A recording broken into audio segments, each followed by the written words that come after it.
मत कराओ इलेक्शन। लेकिन आप गलत कर अभी मार देंगे, नॉमिनेशन के बाद मारो तो जीत के आएंगे।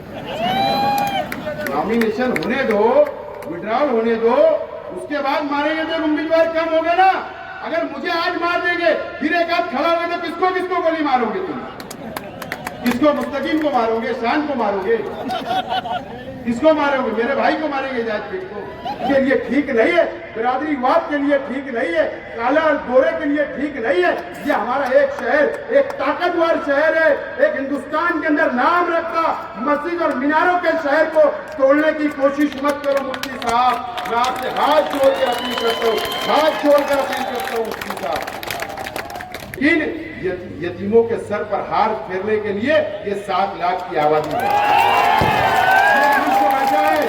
यतीम के ऊपर हाथ रखेंगे ये, और इनकी दुआओं से इंशाअल्लाह असेंबली में पहुंचूंगा और ये शहर की भी और ये महाराष्ट्र की भी नुमाइंदगी करूंगा। मैं आज को आपको कसम खाकर बोलता हूं दोस्तों,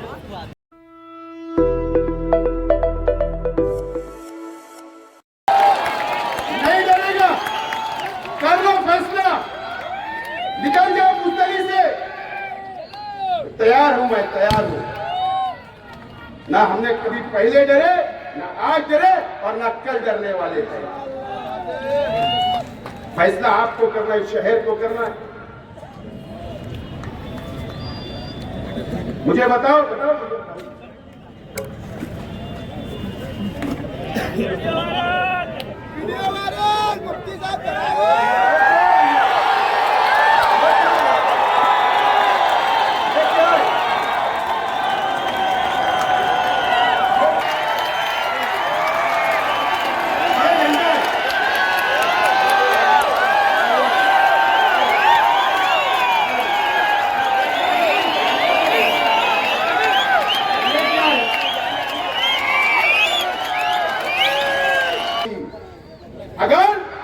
कानूनी कार्रवाई करना है, पुलिस को केस करना है। अगर सेंट्रल गवर्नमेंट को केस करना है तो पहले अपनी पॉलिसी तब्दील करो। ये शेख हसीना तुमको बोलता है। उसके बाद मेरे ऊपर कार्रवाई करना। लेकिन क्या हुआ मुझे बताओ? वो वीडियो लास्ट में सुन के जाना, क्या हुआ ये शहर के अंदर, क्या हुआ मुझे बताओ। मेरा आपसे सवाल है नौजवानों, हम दुआएं करते अल्लाह से, अल्लाह ताला फिलिस्तीनियों की मदद करे, मस्जिद अक्सा के लिए दुआएं करते, वहां के मासूम बच्चों के लिए दुआएं करते, और हमारी हुकूमत से हम बोलते हैं कि फिलिस्तीन के साथ खड़े रहो, वहां के मासूमों के साथ खड़े रहो, और इजराइल की हम मजम्मत करते हैं। एक नौजवान ने सर्वे नंबर 57 के बाद उसने ईदगाह के ऊपर झंडा लहरा दिया। झंडा लहराया था कि नहीं फिलिस्तीन का? कोई कानूनी कार्रवाई हो, जेल गया, लेकिन उसके फौरन बाद यहां मीडिया वाले हैं, उन्होंने शहर के एमएलए से पूछा, इंटरव्यू लिया। बोले एमएलए साहब, एक बच्चे ने यहां पर नौजवान ने फिलिस्तीन का झंडा लहराया, तो आपका क्या बोलना है? बोले मेरे उससे कोई ताल्लुक नहीं। क्या बोले? मेरा उससे कोई ताल्लुक नहीं। मुझे बताओ, अगर एक एमएलए एक नौजवान के साथ खड़े नहीं रह सकता तो ये 7 लाख आबादी का कैसे खड़े रह सकता है? ये फैसला आपको करना है, ये शहर को करना है। उस माँ बहनों को सोचना है, वो बुजुर्गों को सोचना जो ताज्जुब में उठकर फिलिस्तीन के लिए दुआएं करते हैं, मस्जिद अक्सा के लिए दुआएं करते हैं, उनको सोचना है। अगर एक झंडा लेकर एक नौजवान के साथ नहीं खड़े रह सकते, शहर के एमएलए उसकी हिमायत में नहीं बोल सकते, तो वो तुम्हारे लिए क्या खड़े रहेंगे? ये सवाल तुम्हारे सामने है शहर के नौजवान। ऐसा आपको करना। मुझे गोली लगने से अगर आपको एमएलए की चेयर मिलती है तो मुबारक हो। आप बता देना कहां पर आना, इंशाअल्लाह ये शेख आसिफ आकर खड़ा रहेगा आपके सामने। बता दो वक्त का एड्रेस पता, आप बताना, मैं आने के लिए तैयार हूं। काहे के लिए इलेक्शन करवा रहा? मार दो एक गोली। आपको सरकार ने लाइसेंस दिया, आपको मत कराओ इलेक्शन। लेकिन आप गलत कर अभी मार देंगे नॉमिनेशन के बाद मारोगे जीत के आएंगे। नॉमिनेशन होने दो, विड्रॉल होने दो, उसके बाद मारेंगे तो उम्मीदवार कम होगा ना। अगर मुझे आज मार देंगे फिर एक आध खड़ा होगा तो किसको किसको गोली मारोगे तुम? किसको? मुस्तकीम को मारोगे, शान को मारोगे, किसको मारोगे? मेरे भाई को मारेंगे, जाजपेट को, किसको किसको मारोगे? पहले नॉमिनेशन हो जाने दो, उसके बाद मार देना। मार देना क्या होगा? इलेक्शन ही नहीं होगा, तुम तो चुन के आ जाओ। वन साइड भाई को 1.5 लाख की बात कर रहे हो, वन साइड मार देना। लेकिन ये शहर को बचाने की जिम्मेदारी दोस्तों आप लोगों की। मैं दिलाऊंगा आजादी आपको। ये फिरका परस्तों से आजादी दिलाने का काम शेख आसिफ करेगा। ये नितेश राणे से आजादी दिलाने का काम शेख आसिफ करेगा। जो हुजूर की शान में गुस्ताखी करेगा, मैं उनसे आपको आजादी दिलाने का काम करूंगा असेंबली के अंदर जाकर। इस शहर को आजादी चाहिए। ये शहर गुलामी की जिंदगी जी रहा है 2-2.5 सालों से, और ये भी दादा भूसे के साथ मिलकर गुलाम बनाने का काम ये शहर के एमएलए साहब ने किया। समझो, मुझे बताओ क्या कमी है? सोलार अगर मैंने मंजूर किया, 110 मसाजिद का, मदरसे का सोलार सिस्टम अगर 5 करोड़ रुपया लाकर मैंने अगर मंजूर करवाया तो तुमको वो भी तकलीफ हो गई? बताओ, मैंने तमाम ही मसलक की ईदगाहों का वॉल कंपाउंड बनाया, जब भी आपको तकलीफ हुई? बताओ, अगर मैंने उर्दू घर बनाया तो भी तकलीफ हुई? फ्लाईओवर ब्रिज बनाया तो भी तकलीफ हुई? हज कमेटी बनी उस वक्त भी तकलीफ हुई? जितने तामीरी काम मैं करता कि आपको तकलीफ हुई, ये जिम्मेदारी आपकी थी। तो मुफ्ती साहब आप बता दो कि मैंने फला फला मदरसे का 100 बाय 100 का वॉल कंपाउंड मंजूर किया, एक बता दो। चलो, तुम आलिम हो ना, मुफ्ती हो ना, तुम्हारी जिम्मेदारी नहीं थी? नहीं थी क्या?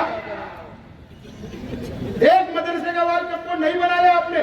संडास बाथरूम तक एमएलए फंड से नहीं बनाया, वहां पर मदरसे के बच्चों को सहूलत नहीं दी, और आप बात करते हो? एक बताइए आपने कहां काम किया, हमको पता है, और कहां नहीं किया, और कहां पर डुप्लीकेट बिल निकला। थोड़ा रुकिए, इलेक्शन अभी बाकी है, अभी बहुत मटेरियल तुम्हारा आने वाला है बाहर, बहुत मटेरियल आएगा मुफ्ती इस्माइल साहब, बहुत मटेरियल आने वाला है। जिम्मेदारी थी कि नहीं मदरसे का वॉल कंपाउंड करना, संडास बाथरूम बनाना, उलमा को सहूलत देना, उलमा के लिए कुछ स्कीम लाना, मदरसे के बच्चों के लिए किताबें देना, कम से कम अरबी तुम लाइब्रेरी बना सकते थे उनके लिए, मैंने किताबें दी थी, अब मदरसे के बच्चों को लाइब्रेरी बनाते, शेख आसिफ तुम्हारा इस्तेकबाल तो करता। उलमाओं से मैं बोलता हूँ, सोचिए आप कि आपके मदरसे के बच्चों को उन्होंने उर्दू अरबी लाइब्रेरी बनाकर दी क्या? किताबें दी क्या? दीनी किताबें दी क्या? कि बड़ी लाइब्रेरी उन्होंने शहर में बनाई क्या? कि उलमाओं की वहां बुक्स रखी है, किताबें रखी है, कि हमारे बच्चे इस्लाम की कुर्बानियां याद करेंगे, पढ़ेंगे। एक लाइब्रेरी बताओ, लेकिन आपने वो भी नहीं किया। सिर्फ झूठ झूठ झूठ की सियासत आपने 5 साल की, और अभी तक आप करते आ रहे हो। ठीक है, मेरे वालिद गरीब थे, हमारा खानदान गरीब था, फटी कमीज पर आए, मेहनत की, मजदूरी की, आगे बढ़े। जिस हाल में भी ये किताब खुली है, मुफ्ती साहब, मैं आपको ये नहीं बोलना चाहता हूं कि आप कौन सी हीरो अड्डा पे घूमते थे। मैं ये नहीं आपसे सवाल करूंगा कि आप मौसमपुर पे कौन से फीडर के पास बनाते थे। मैं क्या किले वाले अच्छी तरह का जानते। शुरू करूंगा तो मैं अहमदनगर तक चला जाऊंगा, खरड़ी तक चला जाऊंगा, जा सकता कहां कहां पर फिर सब माल फंसा है बता सकता। अब तुम्हारे तो असर रसूख है, मेरे ऊपर ईडी की कार्रवाई करा लो, मेरे ऊपर सीबीआई की करा लो, मेरे ऊपर एनआईए की करा लो, तैयार हूं। जेल जाने कौन डरा मुफ्ती साहब? आपने हमेशा इस शहर के सियासी लोगों के बच्चों की कुर्बानियां ली, आपके बच्चों की कुर्बानियां कभी नहीं दी मुफ्ती साहब। आप बताओ, तुम्हारे बच्चों के ऊपर एक सादा एनसी हुआ क्या? सादा एक एनसी चैप्टर बनी क्या? जाकर मांडी वाल के बराबर तुम धरने पे बैठते, शेख आसिफ को अटक करो, इसको अटक करो, उसको अटक करो, इसके बच्चों को करो, इसको बच्चे पे करो, ये बराबर करते, लेकिन अपने बच्चों के ऊपर एक सादी एनसीबी नहीं बनने देते। जरा जेल भेजो, जब समझ में आएगा कितनी तकलीफ होती। लेकिन अल्लाह का करम है, शेख रशीद साहब ने हमको सिखा के गए कि अंदर क्या रहना, बाहर क्या रहना, कोई टेंशन नहीं ली, सब सीखे हमें। तुम डराओ मत कि बोले खुशखबरी मिलने वाली है किले की मीटिंग में, 2 लोग इनके घर के जाएंगे। अरे 8 दिन हो गए, मैं समझा 2 दिन में पुलिस आएगी, 3 दिन में आएगी, 4 दिन में आएगी, 5 दिन, 6 दिन, 7 दिन, अरे आज 8वां दिन हो गया, पुलिस ही नहीं आई। कब भेज रहे, मैं भी इंतजार कर रहा हूं किसको तुम जेल में डालना चाहते। दोस्तों, मैं जब से प्रचार शुरू किया 2 महीने से प्रचार शुरू किया, मैं एक बात बोलूं, मास्टर स्ट्रोक बोल रहा हूं कि नहीं? मास्टर स्ट्रोक की बात बोल रहा हूं। मेरे साथी लोग से भी मैं माफी चाहता हूं, मैं इनको भी नहीं बता रहा था, मुझे भी परेशान है बहुत, लेकिन ज्यादा इंतजार नहीं कराऊंगा, ज्यादा इंतजार नहीं कराऊंगा। और मास्टर स्ट्रोक भी फिर मास्टर स्ट्रोक बताऊंगा, और इसी तरीके से मंच भी होगा उसी दिन, मीडिया भी होगी, मराठी मीडिया को भी बुलाऊंगा, शहर को आपको भी दावत दूंगा। सबके सामने मास्टर स्ट्रोक जब मारूंगा तो इंशाअल्लाह ये शहर और मेरे मुखालिफ भी जवा लेंगे।